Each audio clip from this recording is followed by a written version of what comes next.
नमो नारायणाय जी। जय श्री राधे। मेरा नाम प्रणव ओझा है और मैं आपका हार्दिक स्वागत व अभिनंदन करता हूं हमारे YouTube चैनल भाग्य नेत्रम में। हम बात कर रहे हैं सितंबर मास के राशिफल की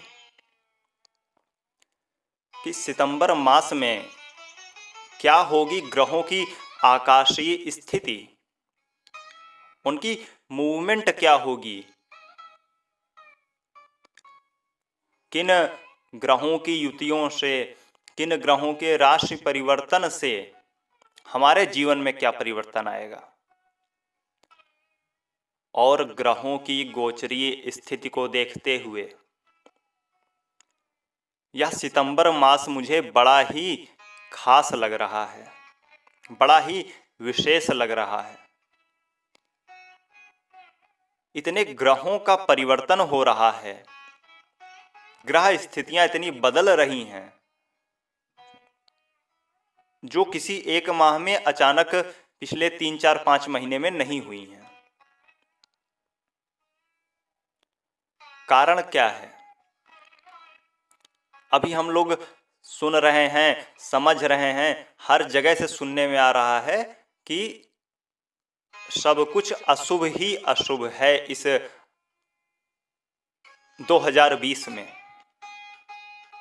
जो कुछ भी हम देख रहे हैं, हर जगह से बुरी घटनाओं की सूचना मिल रही है। दुख, दर्द, तकलीफ, परेशानियां व्यक्ति का पीछा नहीं छोड़ रही हैं। तो यह जो सितंबर मास है, इस मास का जो यह ग्रह चक्र है वह बड़ा ही विशेष है,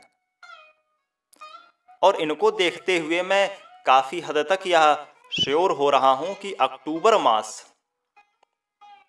जो है वह एक बड़ा परिवर्तन लाएगा।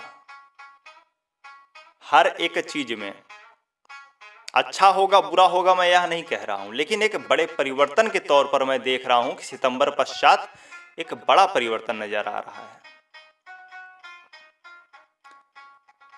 राहु केतु जो 1.5 वर्ष में एक बार अपनी चाल बदलते हैं, वह भी 23 सितंबर को अपनी राशि बदल रहे हैं। 23 सितंबर को राहु और केतु दोनों अपनी राशियां परिवर्तित कर रहे हैं। जहां राहु मिथुन से वृषभ में आ रहा है, वहीं केतु धनु से वृश्चिक राशि में आ रहा है। इसके अलावा भी बहुत से ग्रह अपनी पोजीशन बदल रहे हैं। तो पहले आइए हम आगे बढ़ें, इससे पहले हम समझ लेते हैं कि हम इसे राशिफल क्यों कहते हैं। यह एक आकाशीय मूवमेंट की गणना है। इसे राशिफल हम अपने जानने समझने के लिए एक सरल शब्द हमने पाया है, राशिफल। अन्यथा यह तो इस ब्रह्मांड में घटित हो रहे जो ग्रहों के परिवर्तन हैं उनका फलादेश है ये।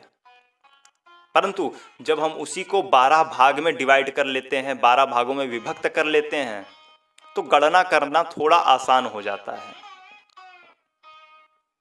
एक प्रकार से यह सोचिए कि प्रकृति ने यह 12 सेक्शन बनाए हैं जिन पर ग्रह अलग अलग प्रभाव डालते हैं।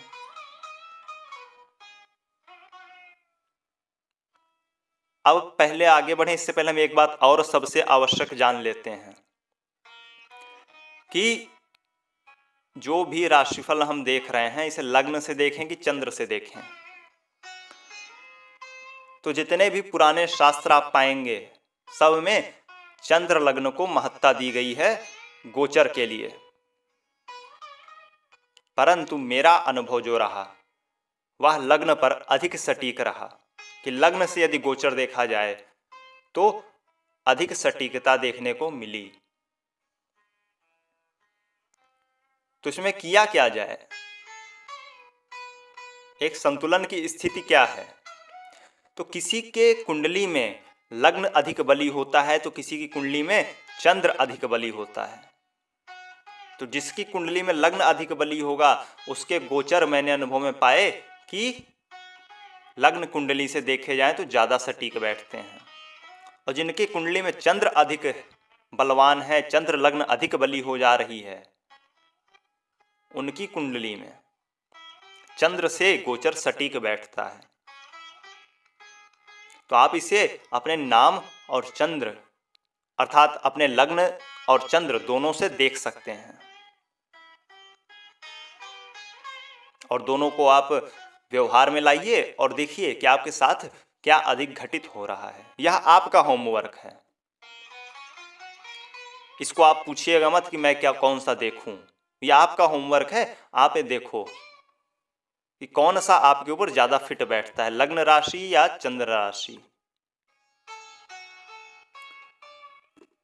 अब बात कर लेते हैं कि ग्रहों की पोजीशन कब बदल रही, किस तारीख को कौन सा ग्रह अपनी राशि परिवर्तित कर रहा या अपनी चाल परिवर्तित कर रहा है। सूर्य जैसा कि आप जानते हैं कि 15-16 तारीख के आसपास ही अपनी राशि परिवर्तित करते हैं।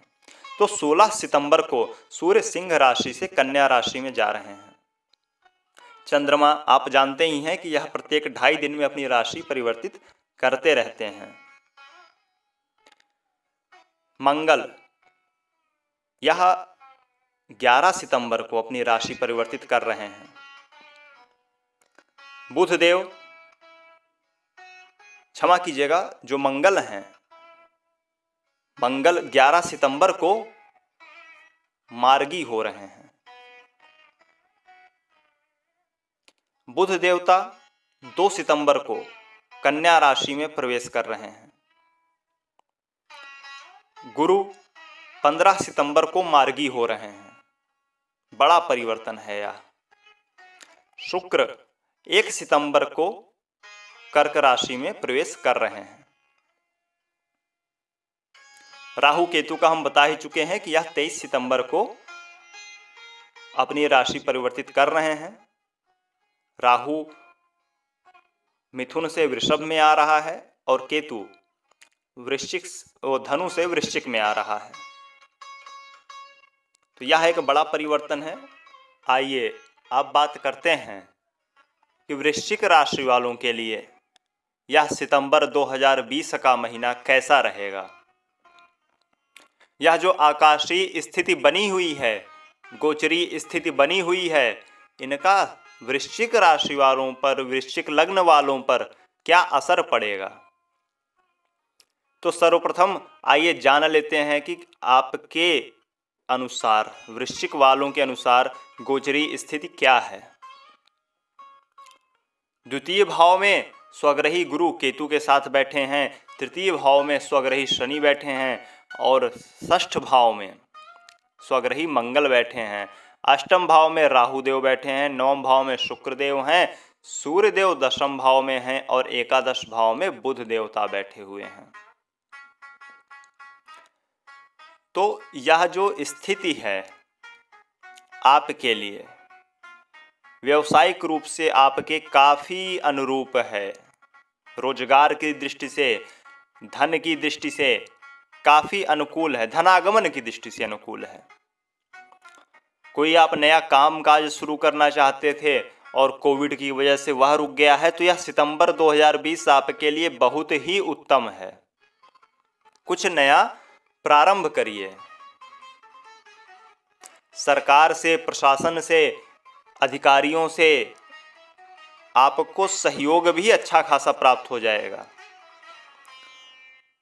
तो धन की स्थिति, कहीं से आपका पैसा फंसा हुआ है काफ़ी दिनों से, तो 11 सितंबर के बाद से वह भी वापस आने की संभावना काफ़ी बढ़ रही है।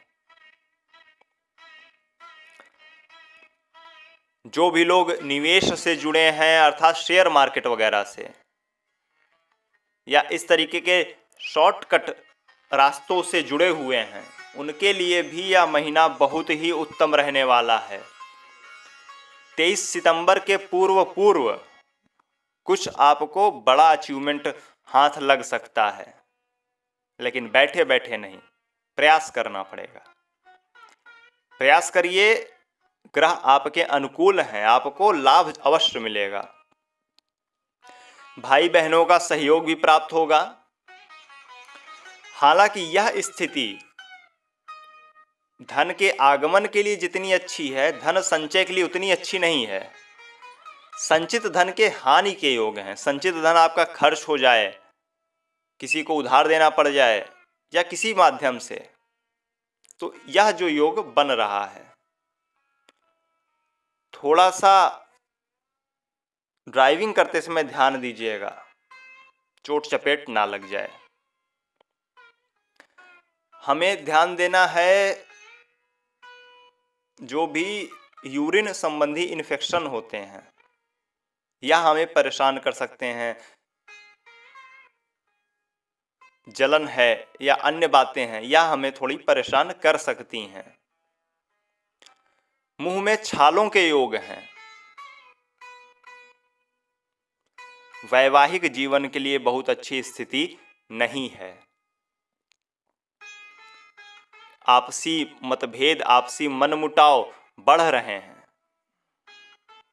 व्यापारिक संबंध जो हैं आपके, बिजनेस रिलेटेड रिलेशंस हैं जो आपके, वह मजबूत होते दिख रहे हैं। पढ़ाई के लिए, विद्यार्थियों के लिए यह समय अच्छा नहीं है, उनका पढ़ने में मन नहीं लगेगा। यही होगा, थोड़ी देर बाद पढ़ लेंगे, चलो शाम से पढ़ लेंगे, कल सुबह से पढ़ लेंगे, ऐसी स्थिति आती दिख रही है। अत्यधिक चिंता ना करें, अत्यधिक सोच विचार ना करें। कुछ छोटी यात्राओं के भी योग हैं, और यात्रा तो हमें लग रही है कि इस महीने आपको कहीं ना कहीं अवश्य करनी पड़ेगी, जो आप काफी समय से बचा रहे थे, लेकिन यह सितंबर मास बिना यात्रा के जाता दिख नहीं रहा मुझे। आइए अब बात कर लेते हैं कि अशुभ तारीख क्या है।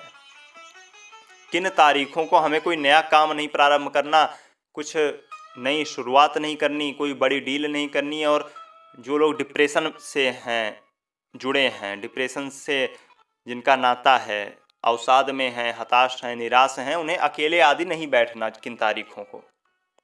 6-7 सितंबर, 11-12 सितंबर और 26-27 सितंबर को आपको थोड़ा बचाव रखना है। अब बात करें वृश्चिक वालों के महा अचूक उपाय की, कि सितंबर मास में कौन सा उपाय उनके लिए सबसे अधिक फलदायी होगा।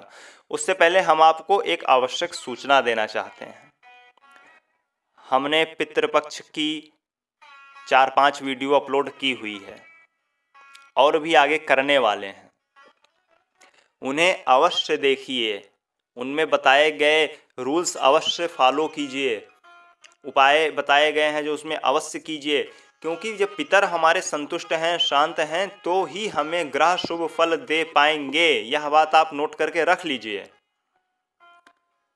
तो पितरों की शांति, पितरों की प्रसन्नता बहुत ही आवश्यक है। इसलिए बताए गए उपाय कीजिए, बताए गए नियम फॉलो कीजिए, जिससे आपको पितृ दोष का सामना ना करना पड़े। इसके अलावा ही बहुत से आवश्यक ज्ञानवर्धक वीडियोस हैं, उसे देखें। अभी हम दैनिक राशिफल भी पुनः प्रारंभ करने वाले हैं कुछ नए चीज़ों के साथ, तो वह भी जल्द ही आएगा। तो वीडियो को देखिए, लाइक कीजिए, कमेंट के माध्यम से आप अपना फीडबैक दीजिए, कोई प्रश्न है तो वह पूछिए, अधिक से अधिक लोगों तक वीडियो शेयर कीजिए। और यदि अभी तक हमारा चैनल सब्सक्राइब नहीं किया हुआ है तो सब्सक्राइब कीजिए, बेल आइकन पर क्लिक कीजिए, जिससे हमारे सारे अपडेट आपको तुरंत ही प्राप्त होते रहें। आइए अब बात करते हैं वृश्चिक वालों के लिए अचूक उपाय की। सूर्य देव को 17 तारीख के बाद से आपको यह काम करना है कि 11 दिन लगातार हमें लाल मिर्च के कुछ दाने जल में डालने हैं और तब अर्घ्य देना है। जो सूर्य को जल चढ़ाते हैं तो लाल दाने डालकर तब अर्घ्य देना है, और ये 17 तारीख के बाद से करना है, 18 तारीख से 11 दिन लगातार करना है।